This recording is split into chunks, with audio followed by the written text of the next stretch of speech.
Nag-start kami ni year 2019 sa Dubai. Doon kami nagkita sa metro station. Matagal ko na din siyang gusto makita kasi kapatid siya ng ka-churchmate ko. So, pag naririnig ko yung kwentuhan ng mga kapatid ko, naririnig ko si Brother Pao. Pero hindi ko pa siya kilala.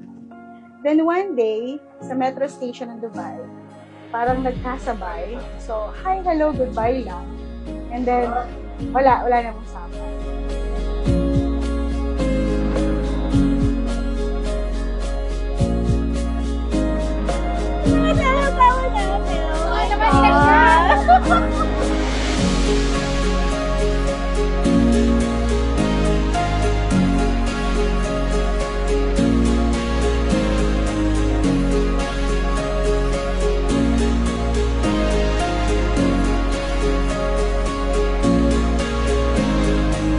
Nagkakilala kami, nagsimula kami magsimba, tapos pinupunta ko siya sa trabaho niya, binibigyan ko siya ng flowers.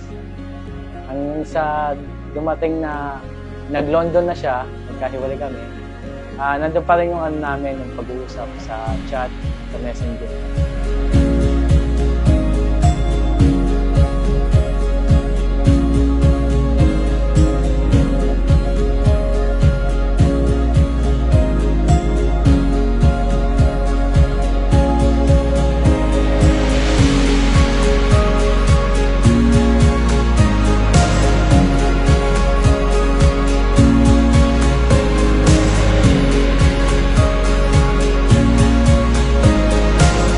Wala yung communication namin for a while. And then, pag uwi niya ng Pilipinas from vacation, nagulat ako, binibisita niya yung family ko. Sabi ko, wow, continuous pa rin yung effort niya. Parang, ay, seryoso itong lalaki nito, gano'n.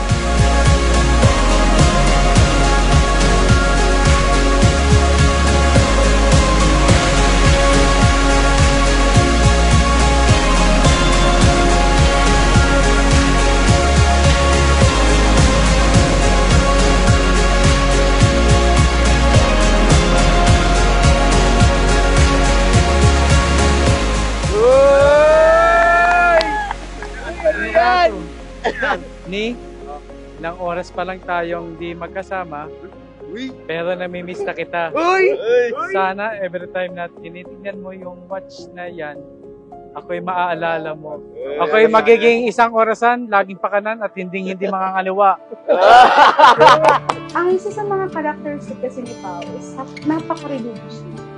Sobrang, nung naging MU kami, parang siya ang nag-lead sa akin na dapat nasa center ng relationship si God.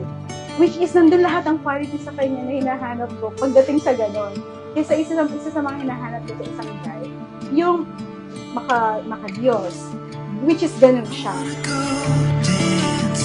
Marriage is a new beginning in life. A new starting point of happiness and usefulness. So, ang marriage, no, Mark, Paulo, and Ria, hindi katulad ng wedding. Sinabi ko yung nagkatapusan ng wedding. But ang marriage, lifetime. Kaya Tuwason, pinapangako ko, witness ang ating mga ninong at ninang, at ng mga nandito kay Pastor, na mamahal kita habang buhay. Salamat kay Lord na sa mga araw na ito.